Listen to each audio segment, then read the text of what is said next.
ಎಲ್ರಿಗೂ ನಮಸ್ಕಾರ. ಅಧಿಕ ಮಾಸ ಮೇ 17ನೇ ತಾರೀಕಿಂದ ಪ್ರಾರಂಭ ಆಗುತ್ತೆ. 33 ದೇವತೆಗಳನ್ನು ಆರಾಧನೆ ಮಾಡ್ತಕ್ಕಂಥದ್ದು. ದಿನಕ್ಕೆ ಒಬ್ಬ ದೇವತೆಯಂತೆ 33 ದಿನಗಳು 33 ದೇವತೆಗಳನ್ನು ಆರಾಧನೆ ಮಾಡೋದು. ಅದರಲ್ಲಿ ಕ್ರಮವಾಗಿ ಕೊಟ್ಟಿದ್ದಾರೆ. ಹೇಗೆ ಅಂತಂದರೆ, ಮೊದಲನೇ ದಿವಸ ವಿಷ್ಣು, ಎರಡನೇ ದಿನ ಜಿಷ್ಣು, ಮೂರನೇ ದಿನ ಮಹಾವಿಷ್ಣು, ನಾಲ್ಕನೇ ದಿನ ಹರಿ, ಐದನೇ ದಿವಸ ಕೃಷ್ಣ, ಆರನೇ ದಿವಸ ಅಧೋಕ್ಷಜ, ಏಳನೇ ದಿನ ಕೇಶವ, ಎಂಟನೇ ದಿನ ಮಾಧವ, ಒಂಬತ್ತನೇ ದಿನ ಶ್ರೀರಾಮ, ಹತ್ತನೇ ದಿನ ಅಚ್ಯುತ, 11ನೇ ದಿವಸ ಪುರುಷೋತ್ತಮ, 12ನೇ ದಿವಸ ಗೋವಿಂದ, 13ನೇ ದಿವಸ ವಾಮನ, 14ನೇ ದಿನ ಶ್ರೀಶ, 15ನೇ ದಿವಸ ಶ್ರೀಕಂಠ, 16ನೇ ದಿನ ವಿಶ್ವಸಾಕ್ಷಿ, 17ನೇ ದಿವಸ ನಾರಾಯಣ, 18ನೇ ದಿವಸ ಮಧುರಿಪು, 19ನೆಯ ದಿವಸ ಅನಿರುದ್ಧ, 20ನೆಯ ದಿವಸ ತ್ರಿವಿಕ್ರಮ, 21ನೆಯ ದಿವಸ ವಾಸುದೇವ, 22ನೆಯ ದಿವಸ ಜಗದ್ಯೋನಿ, 23ನೇ ದಿವಸ ಅನಂತ, 24ನೆಯ ದಿವಸ ಶೇಷಶಾಯಿ, 25ನೇ ದಿವಸ ಸಂಕರ್ಷಣ, 26ನೇ ದಿವಸ ಪ್ರದ್ಯುಮ್ನ, 27ನೇ ದಿವಸ ದೈತ್ಯಾರಿ, 28ನೇ ದಿವಸ ವಿಶ್ವತೋಮುಖ, 29ನೆಯ ದಿವಸ ಜನಾರ್ದನ, 30ನೆಯ ದಿವಸ ಧರಾವಾಸ, 31ನೆಯ ದಿನ ದಾಮೋದರ, 32ನೇ ದಿವಸ ಅಘಾರ್ಧನ, 33ನೇ ದಿವಸ ಶ್ರೀಪತಿ. ಹೀಗೆ ಅಧಿಕ ಮಾಸದಲ್ಲಿ 33 ದಿವಸಗಳು 33 ಶ್ರೀಹರಿಯ ರೂಪಗಳನ್ನು ಆರಾಧಿಸಲಾಗುತ್ತೆ. ಹಾಗೆ 33 ಈಗ ನಾನೇನು ಹೇಳಿ, ಒಂದು ತಿಂಗಳು ಪೂರ್ತಿ ಕೊಡ್ತಕ್ಕಂತಹ ದಾನಗಳು ಇದೆ. ಹೇಗೆ ಅಂದರೆ ನೋಡಿ, ಮುತ್ತೈದೆಯರಿಗೆ ಫಸ್ಟು ನಾನು ಹೇಳ್ತಾ ಇರ್ತಕ್ಕಂಥ ಮುತ್ತೈದೆಯರು ಹೇಳ್ತೀನಿ. 33 ಜನ ಮುತ್ತೈದೆಯರಿಗೆ ದಾನ ಕೊಡ್ತಕ್ಕಂಥದ್ದು. ಅದರಲ್ಲೂ ಕೂಡ ಏನೇನು ಹೇಳ್ತಾರೆ ಒಂದೊಂದು ದಿವಸದ್ದು ನಾನು ನಿಮ್ಗೆ ಹೇಳ್ಬಿಟ್ಟಿರ್ತೀನಿ, ಇವಾಗ ಕೇಳಿಸ್ಕೊಳ್ಳಿ. ನೋಡಿ, ಪಾಡ್ಯದ ದಿವಸ ಏನು ಮಾಡಬೇಕು, ನಾನು ಹಿಂದಿನ ಸಂಚಿಕೆಯಲ್ಲಿ ರಂಗೋಲಿ ಹೇಳಿದ್ದೆ. ಆ ರಂಗೋಲಿಯನ್ನು ಒಂದು ಮನೆಯ ಮೇಲೆ ಬಿಡಿಸಿ ಮಹಾವಿಷ್ಣುವಿನ ಲಕ್ಷ್ಮೀನಾರಾಯಣನ ಫೋಟೋ ಇಟ್ಬಿಟ್ಟು ಆ ರಂಗೋಲಿಗೆ ಅರಿಶಿನ ಕುಂಕುಮ ಮಂತ್ರಾಕ್ಷತೆ ಹಾಕಿ ಹೂವು ಹಾಕಿ ಪೂಜೆ ಮಾಡಬೇಕು. 2 ತುಪ್ಪದ ದೀಪವನ್ನು ಹಚ್ಚಿಟ್ಟಿರಬೇಕು. ಪೂಜೆ ಎಲ್ಲ ಮಾಡಿ ನಾನು ಮಂತ್ರನೂ ಕೂಡ ಕಳೆದ ಸಂಚಿಕೆಯಲ್ಲಿ ಕೊಟ್ಟಿದ್ದೇನೆ. ಅದನ್ನು 33 ಬಾರಿ ಹೇಳಿಕೊಂಡು ಪೂಜೆ ಮಾಡಬೇಕು. ಇಷ್ಟಾದ ಮೇಲೆ ಒಬ್ಬ ಮುತ್ತೈದೆಗೆ ಬಾಗಿನ ಕೊಡ್ತಕ್ಕಂಥದ್ದು. ನೋಡಿ, ಪಾಡ್ಯದ ದಿವಸ ಅಂದರೆ ಮೊದಲನೇ ದಿವಸ, ನಾನು ಅಷ್ಟು ದಿವಸನೂ ಅವತ್ತಿನ ದಿವಸ ಹೇಳ್ಕೊಳ್ತಾ ಬರ್ತೀನಿ. ಪಾಡ್ಯದ ದಿನ ಏನು ಮಾಡಬೇಕು ಅಂತಂದರೆ, ಎಲೆ ಅಡಿಕೆ ದಕ್ಷಿಣೆ ಸಮೇತ ಎಲೆ ಅಡಿಕೆ ಇಡಬೇಕು. ದಕ್ಷಿಣೆ ಇಟ್ಟು ತೆಂಗಿನಕಾಯಿ, ಅರಿಶಿನ ಕುಂಕುಮ ಜಾಸ್ತಿ ಒಂದು 50 ಗ್ರಾಮ್ ಆದರೂ, ಕಡಿಮೆ ಅಂದರೆ 50 ಗ್ರಾಮ್ ಆದರೂ ಸರಿ. ಅರಿಶಿನ ಕುಂಕುಮ ಅಥವಾ 100 ಗ್ರಾಮ್ ಆದರೆ ಇನ್ನೂ ಒಳ್ಳೆಯದು. ಅರಿಶಿನ ಕುಂಕುಮ, ಎಲೆ ಅಡಿಕೆ, ದಕ್ಷಿಣೆ, ತಾಂಬೂಲ ಮತ್ತು ಹಣ್ಣು, ಬಳೆ, ಗಾಜಿನ ಬಳೆ, ಒಂದಚ್ಚು ಬೆಲ್ಲ, ಆಮೇಲೆ ಒಂದಚ್ಚು ಬೆಲ್ಲ, ಆಮೇಲೆ ಬಳೆ ಬಿಚ್ಚೋಲೆ, ಇದಿಷ್ಟೂ ಒಂದು ತಟ್ಟೆಯಲ್ಲಿ ಇಟ್ಟು ಕೊಡಬೇಕು. ನಿಮ್ಗೆ ಯಾವುದೊಂದು ಬುಟ್ಟಿನಲ್ಲೋ ತಟ್ಟೆನಲ್ಲೋ ನಿಮ್ಮ ಅನುಕೂಲ ಆದ ಹಾಗೆ ಇಟ್ಟು ಕೊಡಬೇಕು. ಪಾಡ್ಯದ ದಿವಸ ಇದಿಷ್ಟು ನೀವು ದಾನ ಕೊಡಬೇಕು. ಮುತ್ತೈದೆಗೆ ಅದನ್ನು ಕೊಡಬೇಕು. ಬ್ರಾಹ್ಮಣನಿಗೆ ಕೊಡ್ತಕ್ಕಂಥದ್ದು ದಾನಗಳಿವೆ. ಅದನ್ನು ನಾನು ಯಾವಾಗ ಕೊಟ್ಟರೆ ಒಳ್ಳೆಯದು ಅನ್ನೋದನ್ನು ನಿಮಗೆ ಪ್ರತಿಯೊಂದೂ ಹೇಳ್ತೀನಿ ನಾನು. ನೋಡಿ, ನೀವು ಬ್ರಾಹ್ಮಣನಿಗೆ ಕೊಡೋದಾದರೆ ತುಂಬ ಶ್ರೇಷ್ಠವಾಗಿರ್ತಕ್ಕಂಥದ್ದು ಅಂತಂದರೆ ಹುಣ್ಣಿಮೆ ಮತ್ತು ದ್ವಾದಶಿ ದಿವಸಗಳು, ಕೃಷ್ಣ ಪಕ್ಷದ ದ್ವಾದಶಿ, ಆಮೇಲೆ ಶುಕ್ಲ ಪಕ್ಷದ ದ್ವಾದಶಿ ಹಾಗೂ ಹುಣ್ಣಿಮೆ ತುಂಬ ಶ್ರೇಷ್ಠವಾಗಿರುತ್ತೆ. ಅವತ್ತು ಕೊಡ್ತಕ್ಕಂಥದ್ದು ಒಳ್ಳೆಯದು. ಇಲ್ಲಿ ನಾನು ಯಾವ್ಯಾವ ರೀತಿ ದಾನವನ್ನು ಕೊಡಬೇಕು ಅನ್ನೋದನ್ನು ನಿಮಗೆ ನೆಕ್ಸ್ಟು ಸಂಚಿಕೆಯಲ್ಲಿ ಹೇಳ್ತಾ ಹೋಗ್ತೀನಿ. ಈಗ ಮೊದಲನೇ ದಿವಸ ಆಗಿರೋದ್ರಿಂದ ಅಧಿಕ ಮಾಸದ ಮೊದಲನೇ ದಿನ ಮೇ 17ನೇ ತಾರೀಕು ಶುಕ್ಲ ಪಕ್ಷದ ಪಾಡ್ಯ. ನೀವು ಕೊಡಬೇಕಾಗಿರೋ ದಾನ ಏನು ಅಂತಂದರೆ, ಅರಿಶಿನ ಕುಂಕುಮ, ಎಲೆ ಅಡಿಕೆ ದಕ್ಷಿಣೆ, ಹಣ್ಣು, ಕಾಯಿ, ಬಳೆ ಬಿಚ್ಚೋಲೆ, ಬಳೆ ಹಾಗೂ ಬಳೆ ಬಿಚ್ಚೋಲೆ, ಬಳೆ, ಹೂವು, ಇದೆಲ್ಲ ಕೊಡಬೇಕಲ್ಲ, ಹೂವೆಲ್ಲ ಕೊಡಬೇಕು ನೀವು. ಬೆಲ್ದೆಚ್ಚು, ಇದಿಷ್ಟು ಇಟ್ಟು ನೀವು ಮುತ್ತೈದೆಗೆ ಬಾಗಿನವನ್ನು ಕೊಡ್ತಕ್ಕಂಥದ್ದು. ಇನ್ನು ಅಂದು ಆರಾಧಿಸುವ ದೇವತೆ ಬಂದು ಶ್ರೀಹರಿಯ ಪುರುಷೋತ್ತಮ ಮಾಸ ಇದು. ಅವನ ವಿಷ್ಣು ರೂಪವನ್ನು ಆರಾಧಿಸಲಾಗುತ್ತೆ. ಈ ನೋಡಿ, ಅಧಿಕ ಮಾಸದಲ್ಲಿ ನಾನು ಹಿಂದಿನ ಸಂಚಿಕೆಯಲ್ಲಿ ಹೇಳಿದೆ, ನಾನು ರಂಗೋಲಿ ಇಡಬೇಕಾದ್ರೆ ಯಾವ ರೀತಿ ಇಡಬೇಕು ಅಂದಾಗ ಅಷ್ಟವಸುಗಳು, ಏಕಾದಶ ರುದ್ರರು, ದ್ವಾದಶ ಆದಿತ್ಯರು ಹಾಗೂ ಸ್ವಸ್ತಿ ಪ್ರಜಾಪತಿಗಳು ಅಂತ ಹೇಳಿದೆ. ಒಟ್ಟು 33 ದೇವತೆಗಳು ಹೇಳಿದ್ದೆ. ಅದರಲ್ಲಿ ಮೊದಲನೇ ದೇವರು ಬಂದು ವಿಷ್ಣು. ಈ ವಿಷ್ಣು ಯಾರಪ್ಪ ಅಂತಂದರೆ ಅಷ್ಟವಸುಗಳಲ್ಲಿ ಒಬ್ಬರಾಗಿರ್ತಕ್ಕಂತಹ ದ್ರೋಣ ಅಂತರ್ಯಾಮಿ ಭಗವದ್ರೂಪವೇ ವಿಷ್ಣು ಆಗಿದ್ದಾರೆ.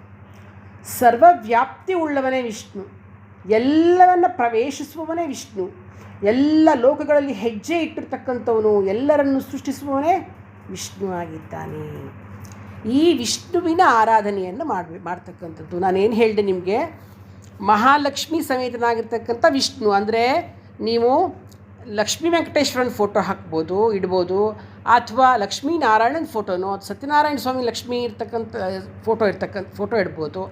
ಇಲ್ಲ ನೀವು ಲಕ್ಷ್ಮೀ ನರಸಿಂಹ ಆಗ್ಬೋದು, ಅಥವಾ ಸೀತಾರಾಮ ಆಗ್ಬೋದು. ಒಟ್ಟಿನಲ್ಲಿ ಹರಿಯ ಅವತಾರಗಳ ಫೋಟೋ, ಅದು ಗಂಡ ಹೆಂಡತಿ ಇಬ್ಬರೂ ಇರ್ತಕ್ಕಂಥ ಫೋಟೋ, ಅದನ್ನು ಇಟ್ಟು ಆ ಮನೆ ಮೇಲೆ ಅದಕ್ಕೆ ಆ ಒಂದು ರಂಗೋಲಿಯನ್ನು ಬಿಟ್ಟು, ನಾನು ಕಳೆದ ಸಂಚಿಕೆಯಲ್ಲಿ ರಂಗೋಲಿ ಹಾಕೋದು ಹೇಗೆ ಅಂತ ನಾನು ಹೇಳಿದ್ದೀನಿ, ನೀವು ನೋಡ್ಕೊಳ್ಳಿ.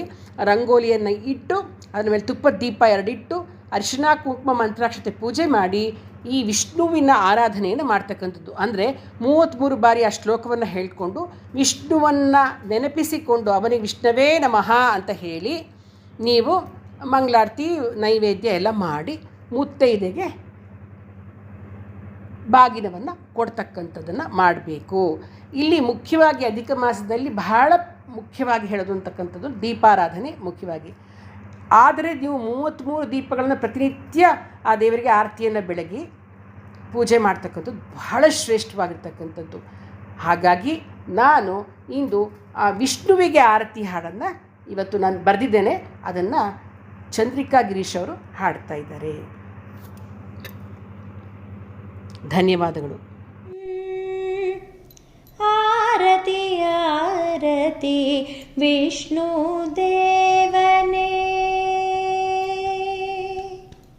ಆರತಿ ಆರತಿ ವಿಷ್ಣು ದೇವನೇ, ಆರತಿ ಆರತಿ ಜಗವ ಪೊರೆವನೇ, ಆರತಿ ಆರತಿ ವಿಷ್ಣು ದೇವನೇ, ಆರತಿ ಆರತಿ ಜಗವ ಪೊರೆವನೇ, ಆರತಿ ಆರತಿ ವಿಷ್ಣು ದೇವನೇ.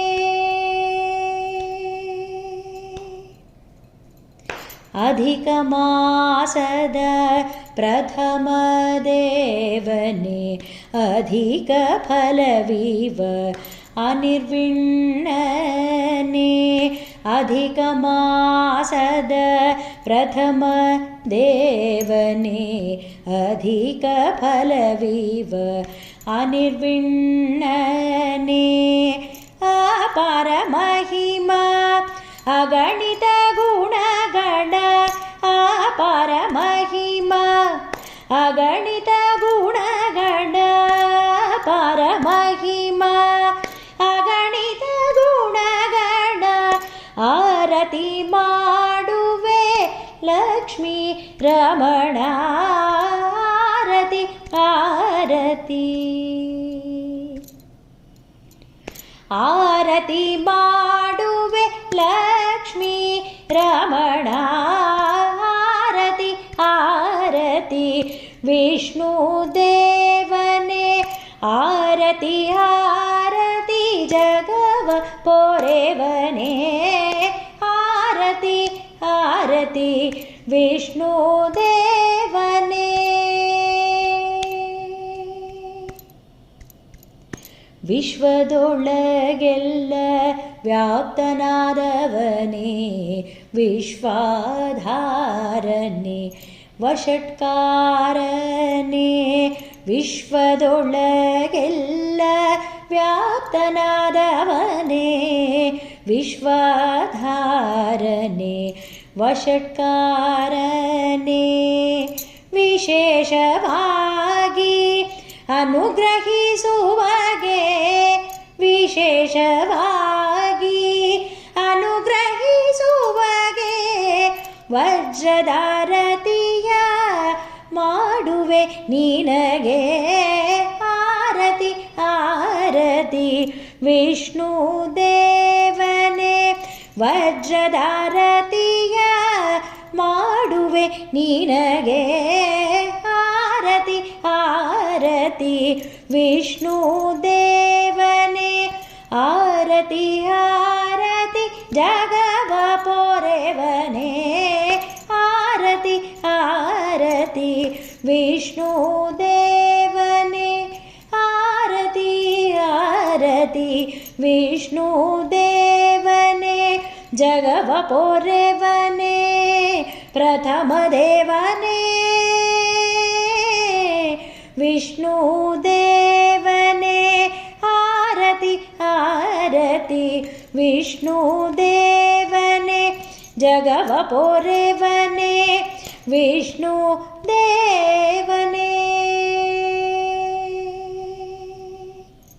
ಹರೇ ಶ್ರೀನಿವಾಸ.